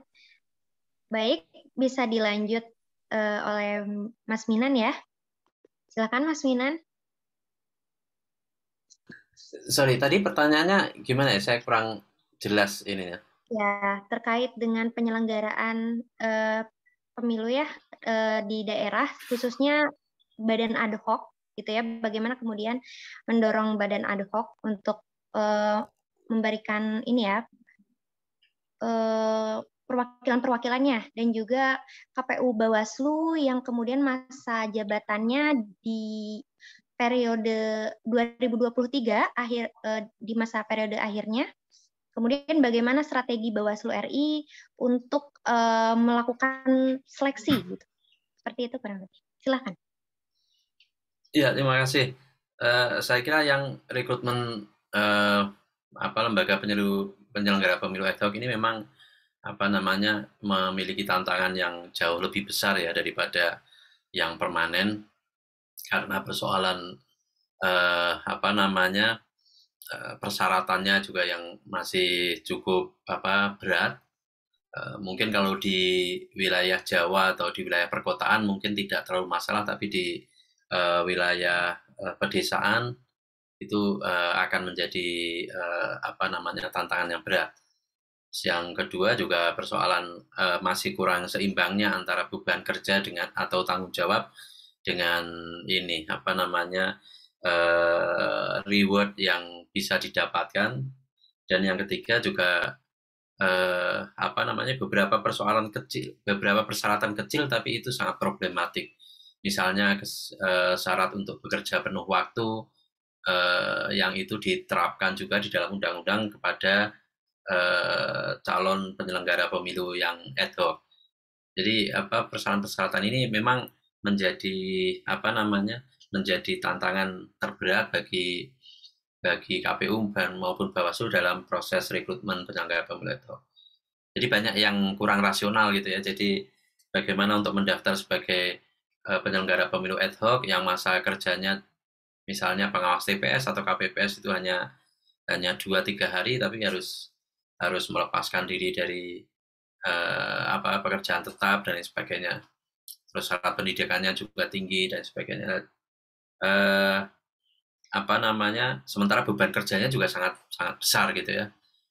KPPS itu sangat besar sekali beban kerjanya karena harus menyelenggarakan pemungutan, penghitungan suara, dan juga membuat salinan berita acara hasil pemungutan dan penghitungan suara yang itu juga jumlahnya cukup banyak. Jadi ini yang menjadi tantangan. Saya kira ke depan ini dalam proses rekrutmen mendatang ini perlu dibuat beberapa terobosan gitu ya. Jadi KPU dan Bawaslu ini perlu belajar dari pengalaman rekrutmen sebelumnya untuk melihat apa loophole yang ditemukan, misalnya kendala regulasinya seperti apa, kendala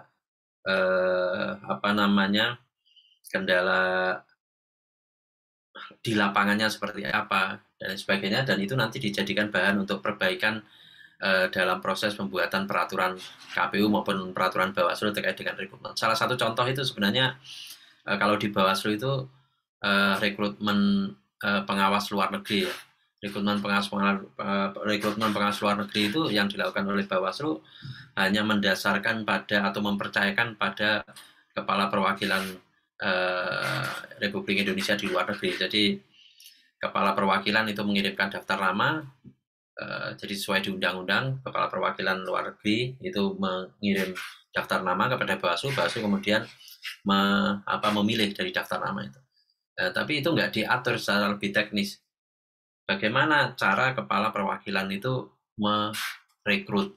Cara kepala perwakilan itu harus memilih nama-nama itu. Apakah sekedar misalnya ya yang dia tahu di antara warga itu siapa gitu, atau mereka harus menggunakan pertimbangan-pertimbangan tertentu. Artinya tidak ada regulasi yang mengatur bagaimana prosedur yang harus ditempuh oleh kepala perwakilan Republik Indonesia di luar negeri ketika mereka akan mengajukan daftar nama calon pengawas pemilu di luar negeri. Nah, jadi beberapa aspek teknis semacam itu seringkali luput di dalam dari perhatian kita, sehingga memunculkan masalah. Kalau di luar negeri itu sering kan muncul masalah dari aspek integritas penyelenggara pemilunya.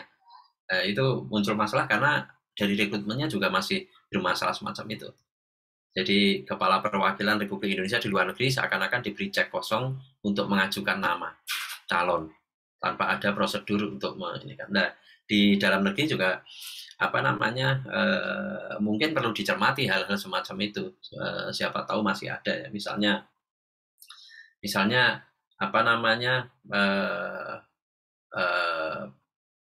bagaimana proses ini,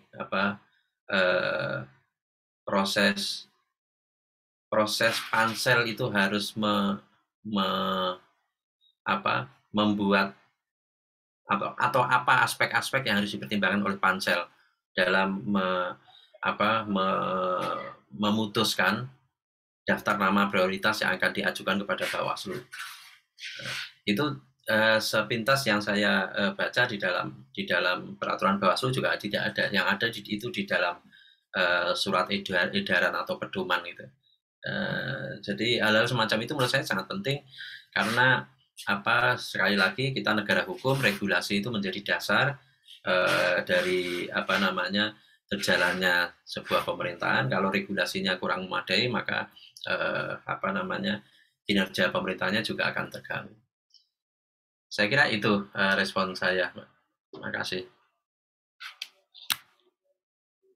Baik, terima kasih banyak atas jawaban dari ketiga pemateri. Mungkin karena sudah 12.40 ya, jadi mungkin kita cukupkan satu pertanyaan lagi, yang kemudian nanti sekaligus closing statement dari ketiga pemateri ya. Baik, silahkan Bu Triati, bisa di-unmute? Bisa. Sudah bisa ya? Ya, bisa. Silahkan. Baik, terima kasih Mbak Dila. Assalamualaikum warahmatullahi wabarakatuh. Waalaikumsalam. Yang kami hormati Bapak Pimpinan, Bapak Ketua Bawaslu Republik Indonesia, Bapak Rahmat Bagja, kemudian yang kami hormati Ibu Endang dan Bapak Hasanuddin, serta seluruh hadirin yang hadir pada kesempatan siang hari ini. Pertama, saya ingin mengucapkan selamat kepada Bapak Rahmat Bagja yang sudah terpilih sebagai anggota Bawaslu RI dan juga terpilih sebagai Ketua Bawaslu RI. Saya Triati dari Bawaslu Kota Solok, Sumatera Barat. Baik, untuk tidak memanjangkan kalimat saya langsung saja kepada pertanyaan saya. Saya mempersiapkan ada 4 pertanyaan yang ingin saya ajukan. Karena saat ini sudah ada Bapak Rahmat Bagja, mungkin ini langsung kepada beliau dan juga kepada Ibu Endang dan juga Pak Hasanuddin nantinya. Yang pertama, pertanyaan saya berkaitan dengan bagaimana kebijakan pimpinan Bawaslu RI nantinya terkait keterwakilan perempuan di lembaga pengawas pemilu, baik di provinsi, kabupaten, kota, sampai dengan tingkat ad hoc. Apakah ini akan memenuhi 30% keterwakilan perempuan atau bagaimana? Itu yang pertama. Yang kedua, jika dalam proses seleksi ada perempuan memiliki pengalamannya, karena tadi Pak Ketua sudah menyampaikan berpengalaman menjadi penyelenggara, kemudian juga punya kemampuan, dilihat dari latar belakangnya dalam selama menjadi penyelenggara juga punya kemampuan, tetapi tidak punya latar belakang ormas. Kemudian jika dibandingkan ada lagi satu orang laki-laki yang sama seperti tadi, tetapi memiliki latar belakang ormas. Nah, pertanyaan saya, kira-kira yang mana yang mungkin akan dipilih oleh pimpinan Bawaslu Republik Indonesia? Kemudian pertanyaan yang ketiga berkaitan dengan makalah. Dalam proses seleksi Bawaslu Provinsi dan Kabupaten Kota, apakah nantinya akan ada pembuatan makalah? Apakah pembuatan makalah ini dilaksanakan pada saat ujian, diberikan waktu khusus, atau sudah dipersiapkan sebelumnya? Itu yang ketiga. Yang keempat, tadi juga Pak Ketua menyampaikan akan adanya masukan dari masyarakat. Pertanyaan saya, sejauh mana masukan masyarakat akan berpengaruh atas terpilihnya atau tidak terpilihnya seseorang menjadi anggota Bawaslu Provinsi ataupun Bawaslu Kabupaten Kota. Terima kasih banyak Mbak Dila, Bapak Ibu narasumber. Saya sudahi. Assalamualaikum warahmatullahi wabarakatuh. Warahmatullahi wabarakatuh. Baik, terima kasih Bu Triati atas pertanyaannya. Mungkin tadi saya rangkum ya, ada 4 pertanyaan. Yang pertama, bagaimana kebijakan Bawaslu RI terhadap keterwakilan perempuan ya yang akan nanti terpilih gitu ya. Ini khusus untuk Pak Rahmat Bagja.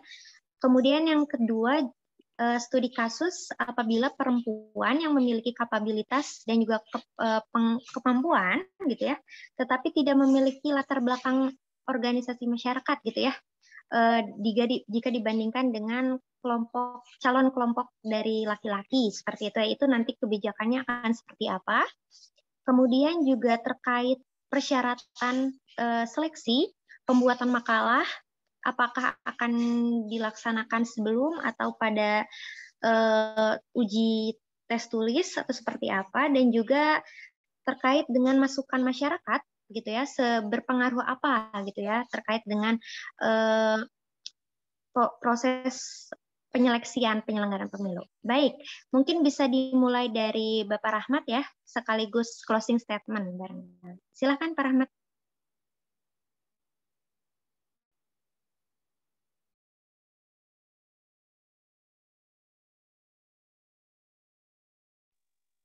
Halo?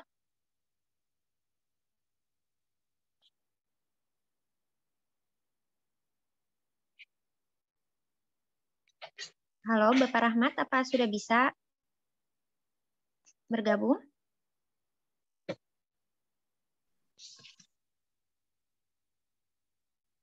Oke, kalau belum bisa mungkin kita ke Mas Minan dulu ya. Mas Minan silahkan untuk menjawab pertanyaan Bu Triyati. Oke, terima kasih Mbak. Yang pertama mengenai ini ya tadi ya apa namanya latar belakang calon itu dari ormas, itu apakah mempengaruhi atau tidak. Secara umum yang saya tangkap dari pertanyaannya itu sebenarnya ya, meskipun tadi lebih terkesan pertanyaannya itu muncul dari kasus. Sebenarnya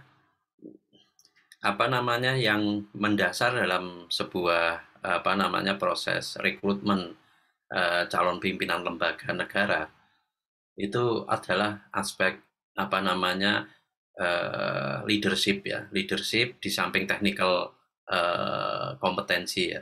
Jadi technical kompetensi itu pengetahuan teknis terkait dengan jabatan yang akan dia ampu gitu. Jadi kalau pengawas pemilu ya kemampuan teknisnya itu ya pengetahuan tentang undang-undang pemilu, tentang pengawasan pemilu, tentang sistem penegakan hukum pemilu dan lain sebagainya. Nah, tapi yang lain itu adalah masalahnya kemampuan leadership, kemampuan kepemimpinan. Kemampuan kepemimpinan ini terkait dengan pengukuran terhadap pengalaman kepemimpinan maupun integritas. Nah, caranya bisa macam-macam itu ya. Jadi bisa dilihat dari pengalaman karirnya, tetapi di luar itu juga bisa dilihat dari pengalaman di dalam aktivitas bermasyarakat. Nah, itu yang disebut dengan ormas itu. Nah, jadi sebenarnya pengalaman keormasan itu memiliki peran yang sangat penting untuk mengukur leadership capacity dari calon. Gitu. Kenapa itu penting? Karena yang dipimpin ketika seseorang menjadi komisioner Bawaslu atau KPU atau pejabat publik lainnya, yang dipimpin itu manusia gitu ya. Yang dipimpin itu manusia yang masing-masing memiliki pemikiran independen dan sebagainya, jumlahnya besar, heterogen, sehingga leadership capacity ini sangat sangat penting, sangat diperlukan di samping integritas. Jadi tidak bisa itu pengalaman kepemimpinan itu diabaikan gitu. Dalam proses seleksi. Ini tidak hanya di seleksi pejabat publik, di perusahaan-perusahaan swasta pun itu juga hal ini menjadi salah satu pertimbangan.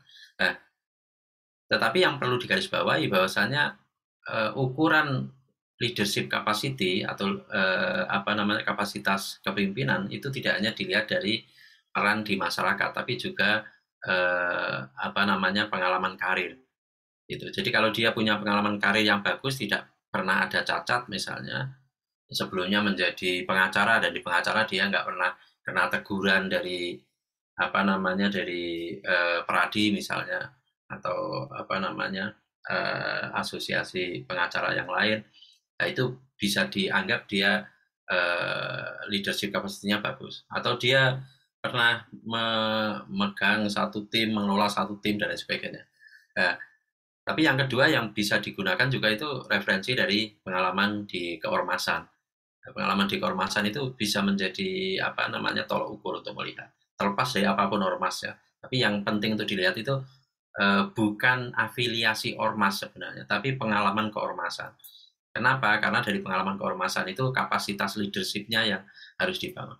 Kalau seseorang tidak pernah misalnya ada satu calon yang dia tidak pernah aktif di ormas, karir di kampus, dia misalnya dosen secara kompetensi teknisnya mungkin bagus ya, nyalon Bawaslu dia dosen hukum, dosen fakultas hukum, itu berarti kompetensi teknisnya, pengetahuan teknisnya kan bagus. Tapi kalau misalnya dia jadi dosen baru setahun misalnya, terus dia tidak pernah terlibat di ormas, itu akan sulit mengukur kompetensi leadership dia, kapasitas leadership dia itu akan sulit untuk diukur. Ini jangan-jangan dia nggak mampu mimpin sebuah lembaga gitu, karena dia nggak pernah terbukti memimpin satu komunitas gitu. Nah, itu menurut saya di situ.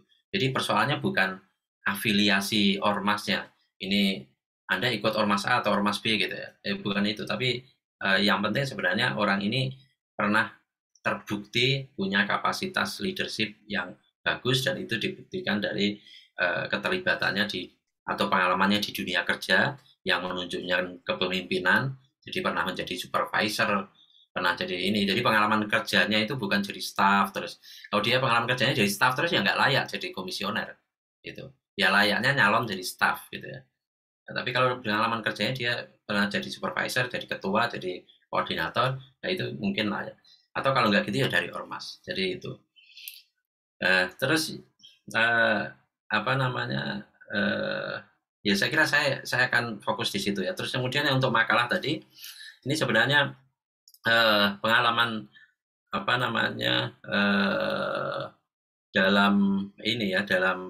dalam proses seleksi KPU dan Bawaslu RI kemarin, kebetulan saya terlibat dalam proses melakukan blind review makalah. Itu sebenarnya sangat penting ya, makalah itu untuk menunjukkan seseorang ini memiliki pengetahuan atau tidak.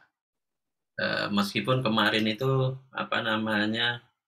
mekanisme reviewnya itu mungkin standarnya terlalu tinggi ya, karena standar yang digunakan standar akademik. Tapi setidaknya dengan penulisan makalah itu kita akan bisa melihat cara berpikir peserta seleksi. Itu apakah peserta seleksi ini mengetahui masalah dasar yang sangat krusial, yang sangat fundamental, masalah yang sangat mendasar, dan tahu bagaimana solusinya dan tahu bagaimana strategi untuk menyelesaikannya. Jadi sebenarnya itu yang sangat penting, dan tetapi seringkali makalah itu ditulis tanpa mampu menunjukkan kemampuan peserta dalam menganalisa masalah secara makro, kemudian mengajukan solusi secara makro tapi strategis. Itu yang jadi problem. Kemarin dalam review makalah KPU dan Bawaslu itu, seleksi KPU dan Bawaslu itu banyak yang dari tulisannya tidak mencerminkan semacam itu. Jadi banyak yang menulis itu langsung masuk ke isu yang teknis dan isu teknis dan terlalu praktis, dan isunya itu kecil gitu ya. Isunya terlalu kecil, tidak menunjukkan problem mendasar. Padahal kalau Anda akan menjadi atau mencalonkan diri menjadi komisioner, baik tingkat provinsi, kabupaten atau RI, itu Anda harus mampu melihat menggunakan pendekatan helikopter view, gitu ya. Pendekatan makro, terus kemudian mencoba menyajikan solusi. Kalau kita memandang masalah dengan pendekatan mikro, itu kita levelnya staff, gitu ya. Kita levelnya staff, bukan level pimpinan. Gitu.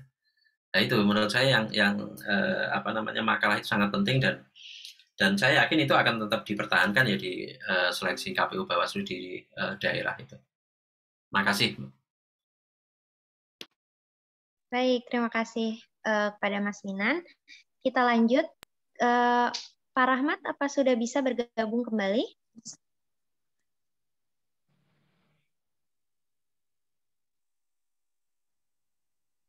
Oh, sepertinya belum bisa ya. Kita lanjut dulu ke Bu Endang. Silahkan Bu Endang. Ya, makasih Mbak Dila. Saya menambah ya apa yang tadi sudah disampaikan Mas Minan terkait dengan leadership tadi ya. Memang tidak bisa dipungkiri bahwa ada ormas dan yang menjadi latar belakang. Tetapi jangan sampai itu yang bahasa saya diutamakan terlebih dahulu. Tetap saja semua syarat dan ketentuannya harus berlaku. Ini maaf kalau di pusat itu kan kemarin sudah terpetakan ormas ABCD. Maksud saya di provinsi jangan seperti itu. Kan banyak ormas lain gitu loh, tidak hanya yang itu. Jadi jangan sampai pola di pusat itu juga diterapkan di daerah, jangan seperti itu. Kita juga harus, maksudnya KPU dan Bawaslu itu juga harus melihat secara luas. Banyak ormas yang di daerah mungkin tidak sama dengan ormas yang sudah dipilih yang kebetulan pimpinan terpilih di RI itu. Jadi harus juga membuka mata dengan objektif.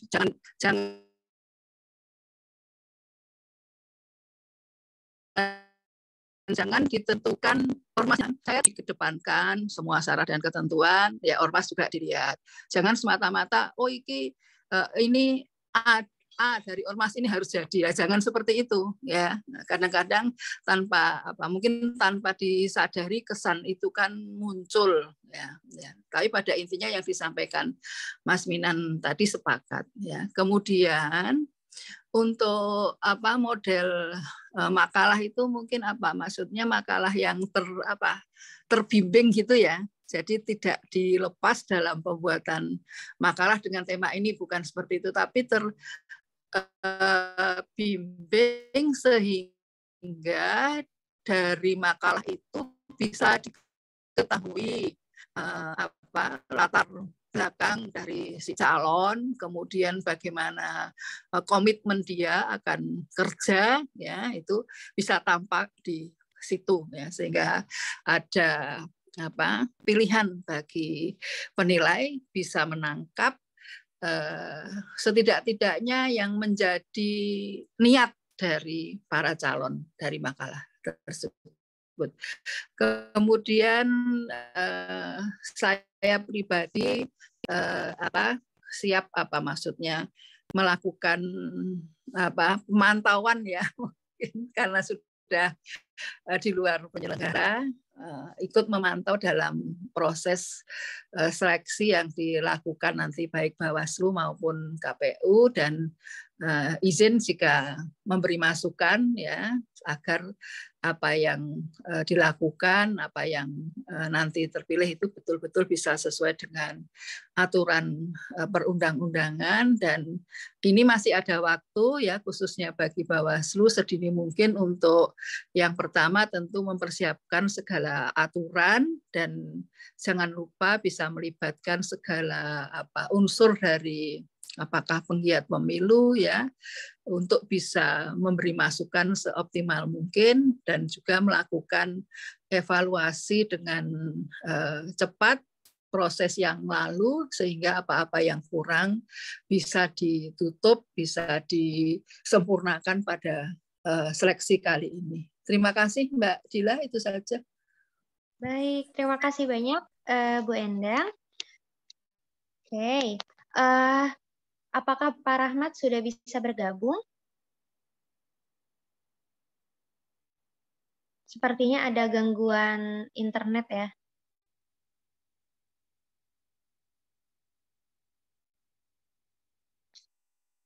Oke, Pak Rahmat belum bisa bergabung.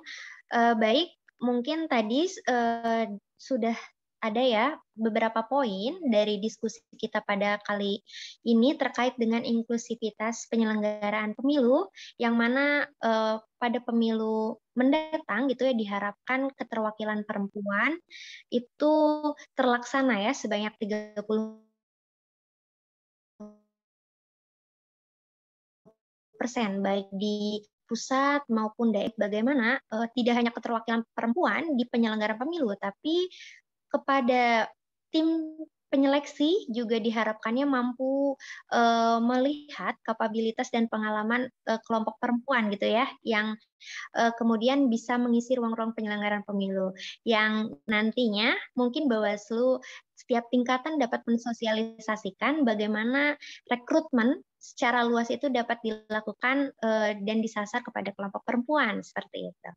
Baik, luar biasa para hadirin pada kali ini. Terima kasih sudah berpartisipasi dalam kegiatan Kornas JPPR. Harapannya nanti ke depannya akan banyak lagi diskusi-diskusi menarik yang akan kita selenggarakan. Mungkin sesi terakhir yaitu sesi dokumentasi ya, tapi sebelumnya saya akan tutup diskusi pada kali ini bahwasannya materi nanti ini juga akan menjadi bahan ya untuk pemantauan pemilu dalam melakukan serangkaian rekomendasi untuk mendorong proses seleksi yang inklusif, capable, dan transparan. Baik, saya selaku moderator mohon undur diri, mohon maaf bila banyak kesalahan, billahi fisabilillah, fastabiqul khairat. Wassalamualaikum warahmatullahi wabarakatuh. Waalaikumsalam warahmatullahi wabarakatuh.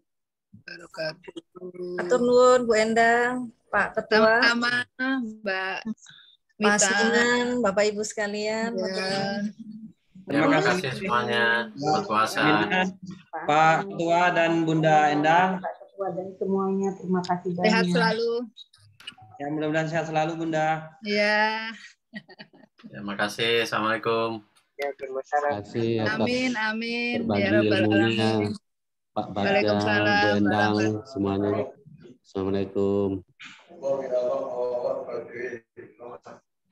Salam dari Pipin juga Bunda. Terima kasih Pak Endang. Ya, sama-sama Bapak Ibu semua, sehat selalu. Ya, titip salam dari Pipin sama Syukri juga Bunda. Sampai jumpa. Mana Mbak Mita ini? Pak, di masa yang akan datang. Amin. Ya.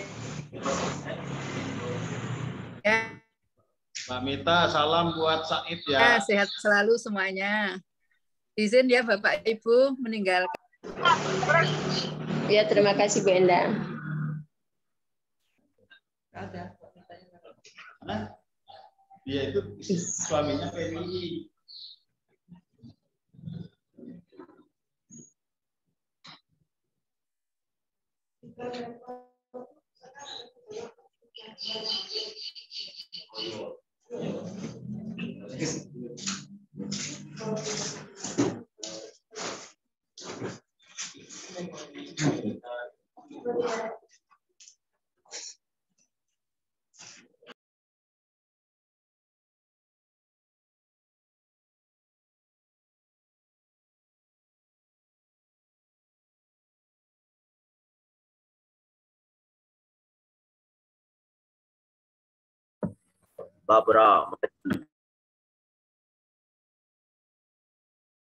Baik, Bapak Ibu bisa meninggalkan Zoom apabila sudah selesai. Terima kasih.